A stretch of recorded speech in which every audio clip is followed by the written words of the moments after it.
si hablamos de la hipótesis de que es un intercambio igual porque hay consentimiento por ambas partes. De ahí viene la idea de que tendríamos un mercado de lo político y que ese mercado de lo político sería el mismo autorregulador, o sea, que la mano invisible del mercado clásico sería sustituida por el puño invisible de los acuerdos y redes entre intereses diversos y variados. Y entonces algunos lo dicen, como Romano Prodi cuando era presidente de la Comisión Europea, que se podía llamarse democracia participativa.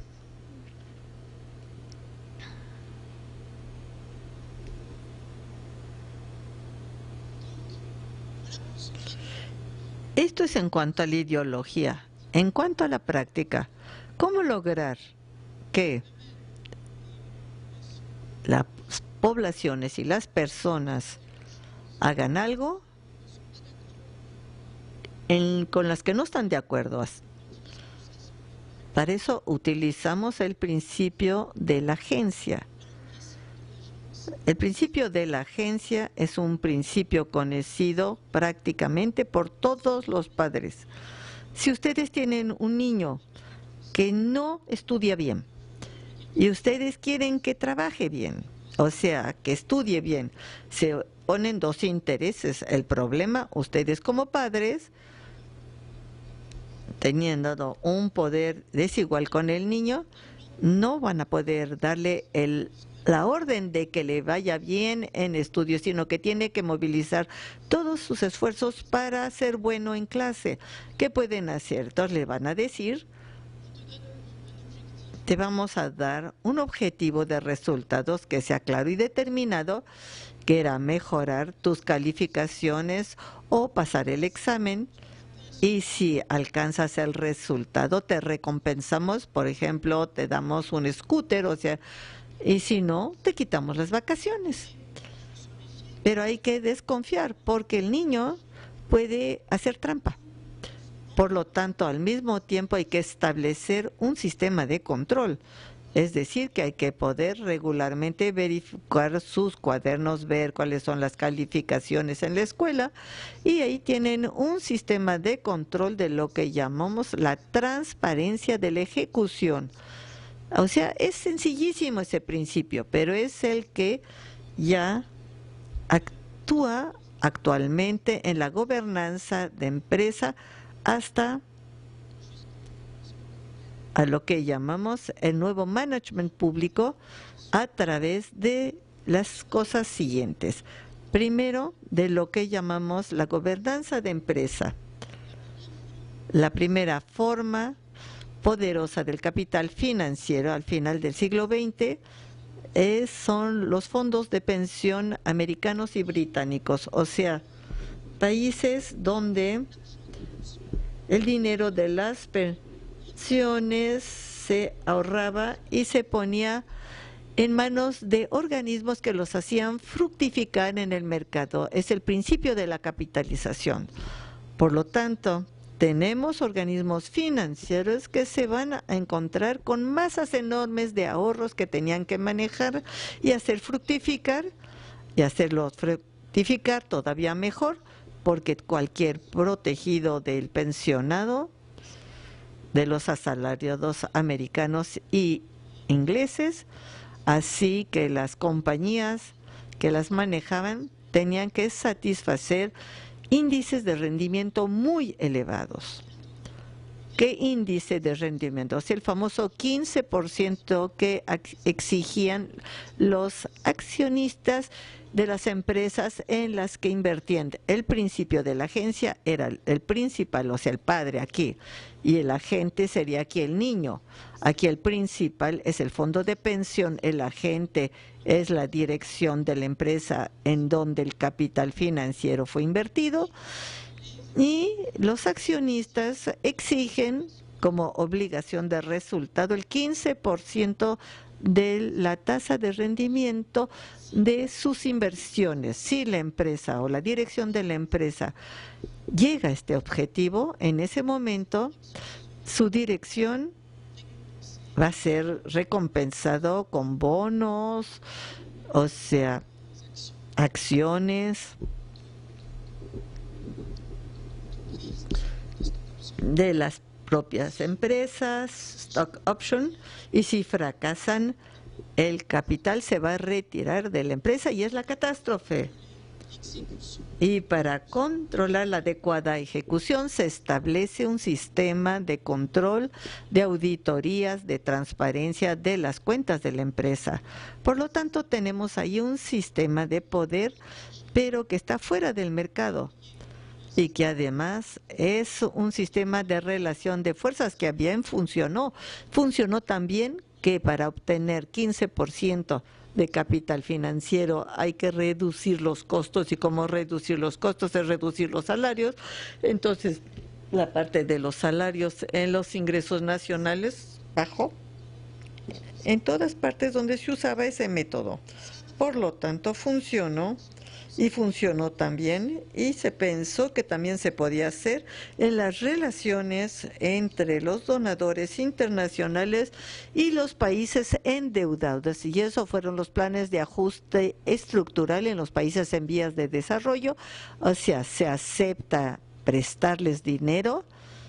Primero se endeudan, luego cuando ya no pueden pagar se les vuelve a prestar, pero con condiciones, y las condiciones siempre son las mismas como por azar, es abrir las fronteras, liberalizar los movimientos de capitales y de mercancías, reducir los gastos públicos y sociales, reducir los salarios y luchar contra los sindicatos y así Y luego, cuando se logra en los países en vías de desarrollo, se transfirió al nuevo management público en las relaciones entre el Estado y las empresas públicas, y en especial los sectores sociales, entre ellos la educación. Y ahora lo vemos usarlo en el caso de la crisis financiera. ¿Qué ocurre en ese momento en Europa y sobre todo en Grecia? Y es que el capital financiero no acepta salvar los estados endeudados más que a la condición draconianas, que son las condiciones que permiten la acumulación de ese capital.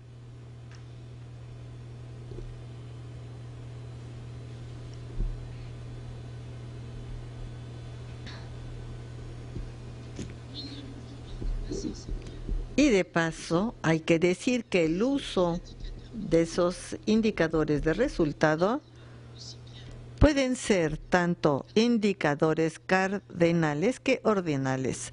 Se puede decir en una escuela, ustedes van a tener una remuneración según su desempeño si obtienen tal nivel de competencia de sus alumnos, y también pueden dar un indicador que puede ser ordinal, así en lo que se llama el benchmarking.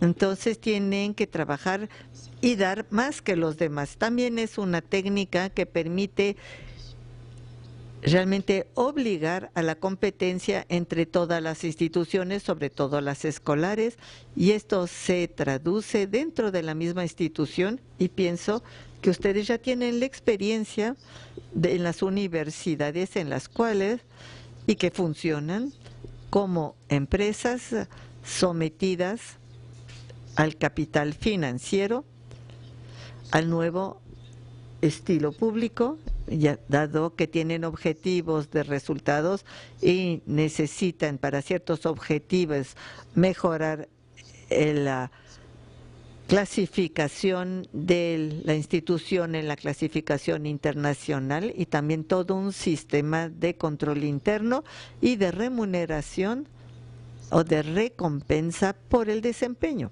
y la eficiencia. Por lo tanto, una vez que hemos establecido este sistema de poder, ese sistema de control. Ven ustedes que la noción misma de mercado se va a volver muy vaga y en especial ya no tenemos para nada. Un momentito. Sí, había olvidado decirles que el mercado de la educación desde hace algún tiempo se considera como el Far West, o sea, el lejano oeste de las utilidades. La idea de sustituir el complejo militar o industrial de la en los Estados Unidos por un complejo educativo industrial ya está realmente en marcha. El problema es el siguiente. Tenemos la imposibilidad para las empresas puramente privadas de obtener índices de rendimiento que pudieran interesar a los capitales financieros concentrados. Se puede tener una privatización de ciertas instituciones que en general son pequeñas instituciones. Por ejemplo, en India, en ese momento prácticamente hay una privatización de toda la enseñanza básica en todas las regiones pobres. ¿Por qué? Porque se dejó que se deteriorase la enseñanza pública. Funciona, pero no interesa a los capitales concentrados, porque para eso, para interesarlos, se necesita un rendimiento del 15%, pero eso es imposible hacer sin los fondos públicos. Por lo tanto, vamos a tener un sistema, y lo vemos muy bien con el ejemplo del complejo educativo industrial, es lo mismo que el complejo militar o industrial. De la industria militar americana jamás pudo desarrollarse independientemente de los fondos públicos elevados. Entonces, va a depender de todas las estrategias de capitales que tratan de invertir en ese sector, para los cuales lo ideal es poder tener acceso a los fondos de Estado, pero que los puedan utilizar ellos mismos libremente. Por lo tanto, lo que llamamos la hibridación es a la vez una hibridación en la decisión con la idea de la gobernanza. ¿Y cuál es la ventaja? Esta hibridación en la gobernanza y de la decisión es que permite sustraerse a las políticas en las cuales los ciudadanos que votan no estarían de acuerdo. Por lo tanto, se sustrae y al mismo tiempo dentro de esta gobernanza el poder se distribuye en función de las relaciones de fuerza entre las diferentes partes interesantes y el conjunto es totalmente opaco. Así que ya no sabemos de dónde vienen las decisiones, por lo tanto no se puede oponerse a ellas. Por lo tanto, el agente ya no puede oponerse al principal. Así que la hibridación en la ejecución es una hibridación en el financiamiento, hibridación en el financiamiento que adquiere diferentes formas.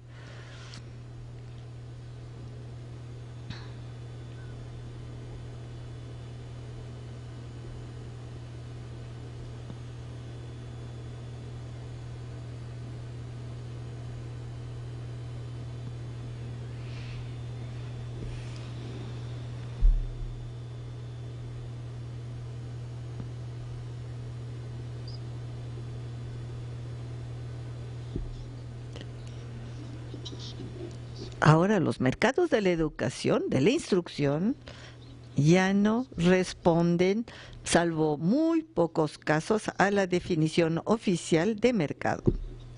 Y en especial porque los actores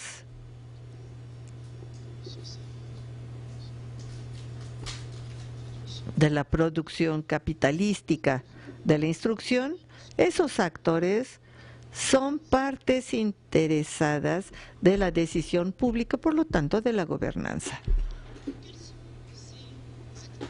¿Quiénes son esos actores? Esos actores son, por una parte,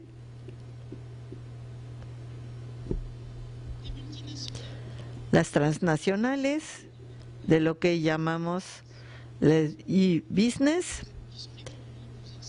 o sea, edu-business, que son las más antiguas, que son grandes grupos que se diversifican en todos los sectores y que de preferencia están alrededor de la enseñanza y de la investigación propiamente dicha. ¿Y por qué? Porque la enseñanza misma y la investigación exigen realmente mano de obra muy calificado y equipamientos muy costosos. Así que eso se deja al sector público en la periferia. Tienen una serie de servicios que se desarrollan. ¿Y cómo? Es un sector que en este momento, pero eso es muy volátil, es un sector muy jugoso. Vemos cómo llegan productores que no tenían nada que ver antes con la enseñanza o la edición. Por ejemplo, la Shell Petroleum, que está a cargo de la gestión de algunos distritos escolares en Inglaterra. Es una compañía de teléfonos que maneja también una parte del sector educativo. En Malasia también encontramos empresas del sector de nuevas tecnologías, encontramos financiadores que también vienen de varios sectores. Cualquier grupo financiero o de empresa, si lo puede, se orienta hacia el sector para gozar de esta tasa de rendimiento. Y también encontramos como principales actores a los financiadores. Esos financiadores son institucionales como el Banco Mundial, también son fondos soberanos, y encontramos también ahora, recientemente, los Rich French. Son capitales financieros los más especulativos que existen y que se invierten ahora en la educación. Y encontramos a los filántropos. Los filántropos son las grandes fundaciones. Bill Gates, por ejemplo, es la más conocida. Son fundaciones de empresas que tienen como característica de gozar de la característica que son de fundaciones no lucrativas, digamos oficialmente, y están exentas de impuestos. Pero una fundación tiene un 60% de fondos públicos que, a través de la desfiscalización, confiados al uso y a la decisión de privados. Por lo tanto, es un movimiento muy importante el desarrollo de este sector, que se llama de fines no lucrativos, que está prevaleciendo ahora. Son fondos públicos asignados por actores privados. Además, esos actores, que son asociaciones o grupos llamados no lucrativos, cuando decimos que no son lucrativos, no quiere decir que no puedan tener utilidades. Quiere decir que no los pueden distribuir accionistas, pero nada les impide el pagar a su personal y a sus directivos, y sobre todo usar una parte de los fondos para crear instituciones para fines lucrativos. O sea que es una forma de expansión internacional del sector de la enseñanza de utilidades. Y en la categoría de las no lucrativas hay las grandes universidades llamadas empresariales, que ellas, siendo no lucrativas, tienen la posibilidad, y que además se les invita por la disminución del financiamiento público para que vayan a buscar fondos extra presupuestales en otra parte. Por lo tanto, en las cosas que hacen pagar a los estudiantes, o sea, en las colegiaturas y en la creación de filiales y desde franquicias de joint ventures en el extranjero con las fines lucrativos para completar sus financiamientos que son insuficientes en el centro. Y aquí los principales actores. Ahora hay este famoso mercado que llamamos de la privatización del Estado. Eso es lo que llamamos policy community, quiere decir todos aquellos que gravitan alrededor del Estado y que de hecho establecen relaciones entre lo público y lo privado. Son relaciones privilegiadas que pueden ser bastante rentables, y la forma más elemental es el cabildeo. Les voy a dar un ejemplo. En ese momento en los Estados Unidos, los colegios privados con fines lucrativos actualmente sacan sus ingresos en un 80% más o menos de los préstamos públicos a estudiantes. Por consiguiente, tienen que llevarse y a inscribir a cualquiera para poderse financiar, y el resultado es que tienen muy malos resultados escolares. No solo, sino que después los estudiantes tienen fallas y no pagan sus préstamos y hay una cartera perdida. O sea, hay 10% de los estudiantes que no pagan en el sector público, y en el sector privado cerca de 50%. Recientemente el gobierno americano decidió hacer algo y exigió que para que esas instituciones puedan gozar de los préstamos públicos para los estudiantes, que aseguren un mínimo de control y de que los estudiantes tengan buenas calificaciones y empleos después. Es bastante sano y lógico, pero el cabildeo de esos grupos financieros, de las escuelas privadas, hay tal presión y tal suma de dinero que entra, que antes de que yo viniera aquí no se había logrado de que el Congreso americano fuese a votar esas reglas de control del financiamiento público de las instituciones con fines lucrativos, que son con tasas de rentabilidad elevada. En el momento de la peor crisis financiera de subprimas, cuando Wall Street se derrumbaba, las acciones de las compañías de educación subían. O sea que es muy volátil, fluctúa mucho de un año a otro, en un momento y en otro, y es cierto que basta que el gobierno tome una decisión de control de las instituciones privadas de la educación lucrativa para que las acciones bajen y se derrumben.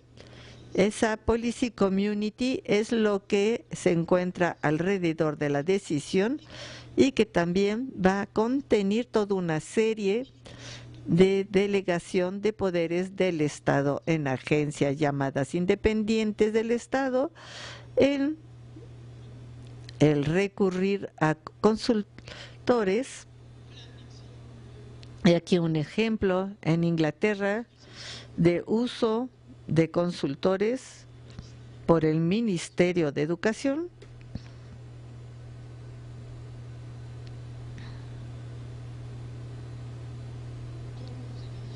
Aquí tienen ustedes qué decisión de tomar desde el exterior. Claro, las finanzas, vemos que no se utiliza el personal público, sino que se prefiere recurrir a los consultores, y estos despachos de consultores están relacionados con esos grandes grupos que son los principales actores y que ya les mencioné. El sector Otro tipo de mercado es la externalización de los servicios, o sea, el outsourcing. La idea es que cuando se da un servicio a través de una empresa privada, tiene que ser eficaz y responde mejor a la demanda del usuario. Eso es el argumento que se usa. Pero esta exteriorización va a traer consigo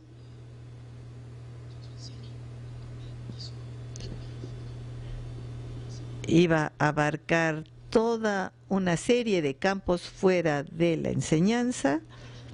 Y he aquí un ejemplo tipo en Inglaterra de un grupo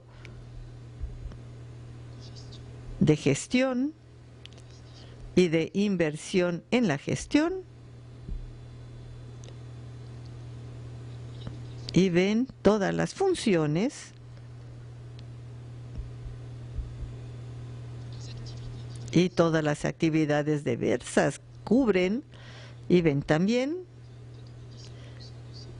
que 87% y 65%, o sea, 97% de sus ingresos y 65% de su personal viene del sector público.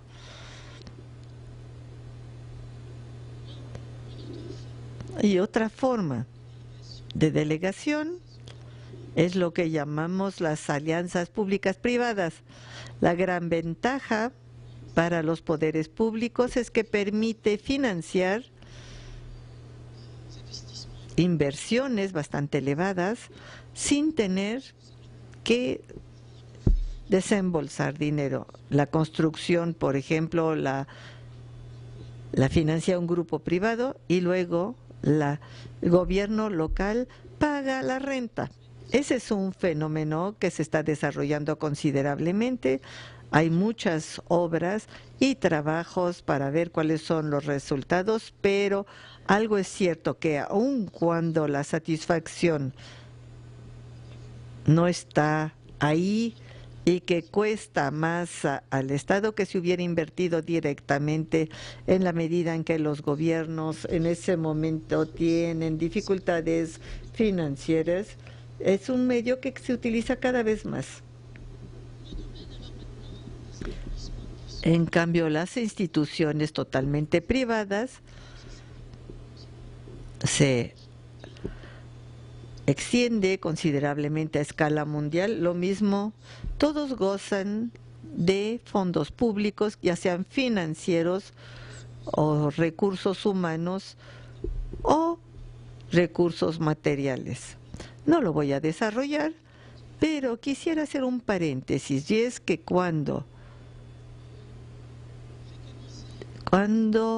se preconizaba, cuando la enseñanza tenía que ser financiada totalmente por el Estado, no decía que las administraciones públicas tuvieran que producir la enseñanza totalmente. Dado que la educación es un servicio público, nada impedía delegar la producción del servicio a productores privados, con condiciones muy bien determinadas, y esos que productores privados tenían que seguir las reglas del servicio público. Quiere decir que el servicio sea accesible para todos, en especial en función del nivel de ingresos, exactamente como en los museos, como todos los bienes que son públicos y privados. El museo, por ejemplo, es un bien público, pero cuando van al museo, ustedes están consumiendo individualmente el servicio del museo. En ese caso, nada impide que el museo sea delegado a un productor privado, siempre y cuando las reglas del servicio público se cumplan. Quiere decir que la suma que ustedes pagan en la entrada depende de su nivel de ingresos, de su estatus, si es desempleo, si es estudiante, etcétera, que haya un acceso gratuito en ciertos momentos, quiere decir que todo mundo pueda tener acceso.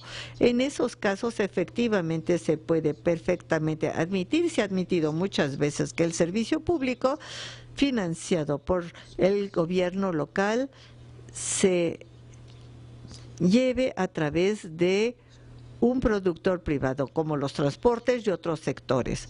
El hecho de que la enseñanza sea suministrada por una institución privada no es contradictorio a los antiguos principios del financiamiento público y el acceso igual para todos.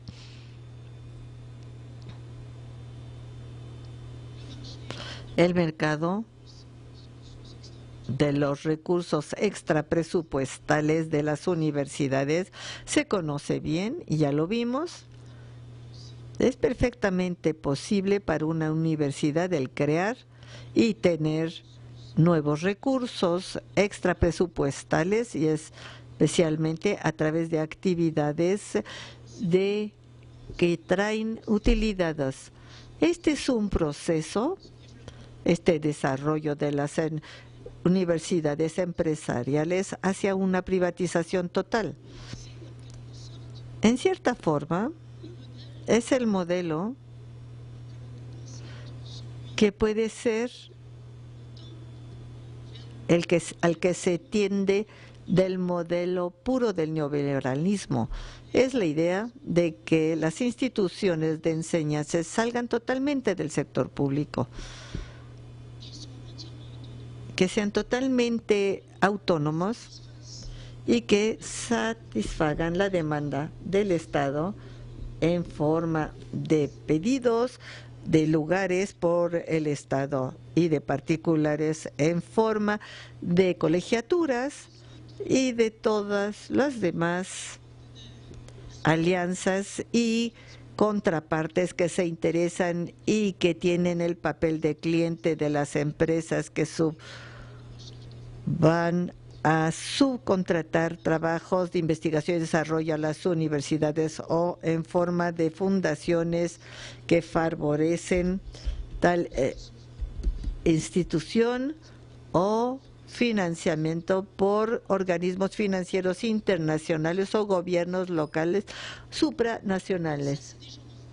Eso ya está en el camino y prácticamente se ha hecho.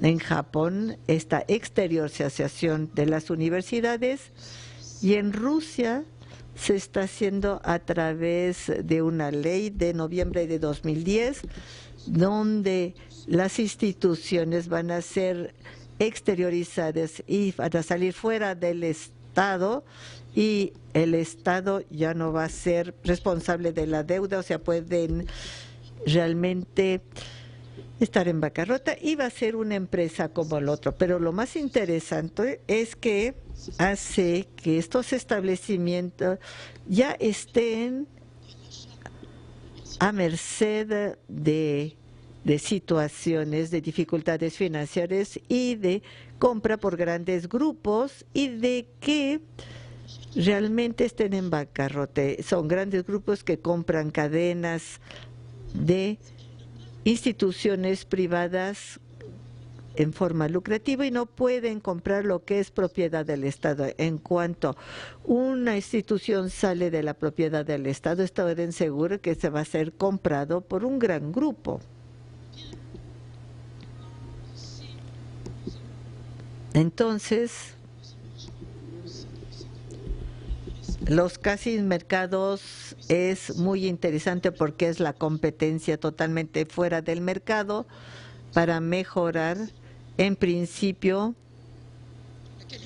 la calidad de la enseñanza. Son los casi mercados que han sido instrumentalizados en Inglaterra en las instituciones públicas, o sea que es el choice de los padres lo que va a decidir, que son los padres los que ponen en competencia a las instituciones públicas. Otra variante que son los vouchers, los padres tienen una suma de dinero que pueden pagar en una parte pública o una institución privada, y ahora se usa por el momento sobre todo en instituciones no lucrativas, pero en algunos casos se va a ampliar el modelo a todas las instituciones, ya sean públicas o privadas, sin fines lucrativos o con fines lucrativos. Y queda el mercado potencial de las familias y los alumnos, y esto es el amplio campo de los servicios de educación, ya sea en línea para los niños que van a estudiar en sus domicilios, o el mercado considerable del apoyo escolar. Una compañía del sur de Corea, voy a encontrar las cifras, el director más bien del Instituto Internacional de Planeación de Educación de la UNESCO estima que en Corea los gastos de las familias para el compra del apoyo escolar representa más que el gasto público en enseñanza. En Egipto, el apoyo escolar representa 20% de los gastos de las familias en los niños.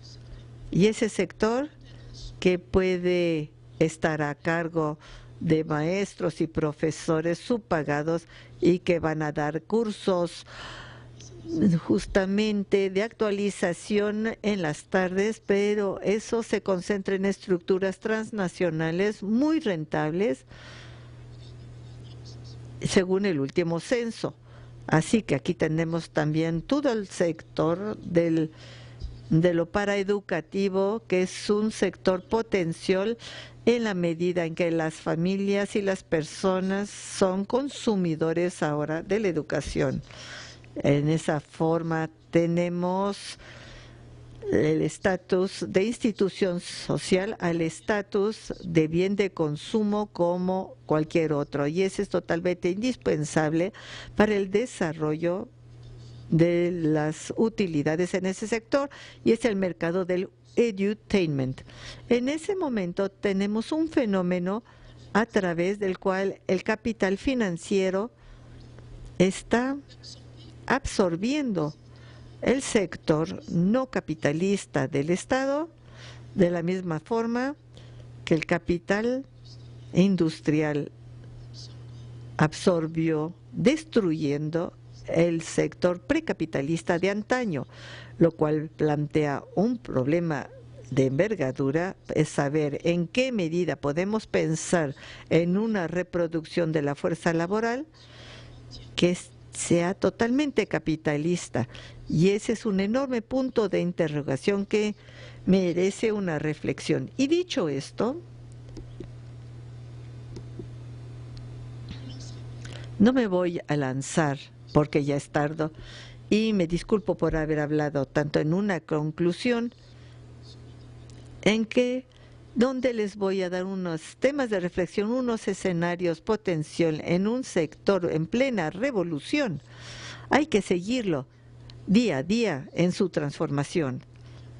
Me gustaría más que fuesen ustedes, que ustedes plantean esas reflexiones,